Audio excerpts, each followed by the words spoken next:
ಇನ್ನು ಬೀಗರ ಜೊತೆ ಔರಾದ್ನ ಶಾಸಕ ಪ್ರಭು ಚವ್ಹಾಣ್ ಗಲಾಟೆ ಪ್ರಕರಣಕ್ಕೆ ಸಂಬಂಧಪಟ್ಟಂತೆ ರಾಜ್ಯ ಮಹಿಳಾ ಆಯೋಗದ ಮೆಟ್ಟಿಲೇರಿದ್ದಾರೆ ಸಂತ್ರಸ್ತ ಯುವತಿ. ಬೀಗರ ಜೊತೆ ಔರಾದ್ನ ಶಾಸಕ ಪ್ರಭು ಚವ್ಹಾಣ್ ಗಲಾಟೆಯನ್ನು ಮಾಡಿಕೊಂಡಿದ್ದಾರೆ. ಆ ಕೇಸ್ಗೆ ಸಂಬಂಧಪಟ್ಟಂತೆ ರಾಜ್ಯ ಮಹಿಳಾ ಆಯೋಗದ ಮೆಟ್ಟಿಲೇರಿದ್ದಾರೆ ಸಂತ್ರಸ್ತ ಯುವತಿ. ಶಾಸಕ ಪ್ರಭು ಚವ್ಹಾಣ್ ಪುತ್ರ ಪ್ರತೀಕ್ನಿಂದ ವಂಚನೆ ಆರೋಪ ಕೇಳಿ ಬಂದಿದೆ. ಚವ್ಹಾಣ್ ಪುತ್ರ ಪ್ರತೀಕ್ ವಿರುದ್ಧ ಮಹಿಳಾ ಆಯೋಗಕ್ಕೆ ದೂರನ್ನು ಸಲ್ಲಿಕೆ ಮಾಡಲಾಗಿದೆ. ಮಹಿಳಾ ಆಯೋಗಕ್ಕೆ ದೂರನ್ನು ಕೊಟ್ಟಿದ್ದಾರೆ ಸಂತ್ರಸ್ತ ಯುವತಿ. ಮಹಾರಾಷ್ಟ್ರ ಮೂಲದ ಯುವತಿಯಿಂದ ಆಯೋಗಕ್ಕೆ ದೂರನ್ನು ಸಲ್ಲಿಕೆ ಮಾಡಲಾಗಿದೆ.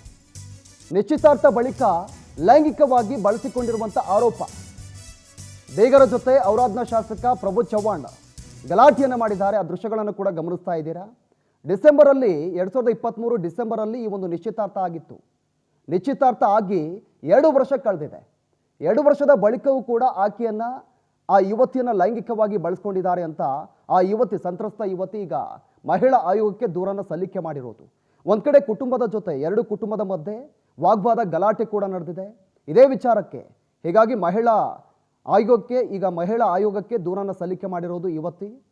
ಹೀಗಾಗಿ ನನ್ನನ್ನು ಲೈಂಗಿಕವಾಗಿ ಬಳಸ್ಕೊಂಡು ನನಗೆ ವಂಚನೆ ಮಾಡಿದ್ದಾರೆ ಅಂತ ಮಹಿಳೆ ಆರೋಪವನ್ನು ಮಾಡ್ತಾ ಇದ್ದಾರೆ.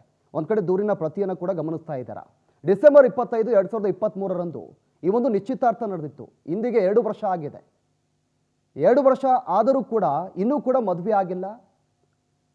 ಹೀಗಾಗಿ ಪ್ರಭು ಚವ್ಹಾಣ್ ಮತ್ತು ಅವರ ಬೀಗರ ಜೊತೆ ಗಲಾಟೆ ನಡೆದಿದೆ, ವಾಗ್ವಾದ ಕೂಡ ನಡೆಯಿತು.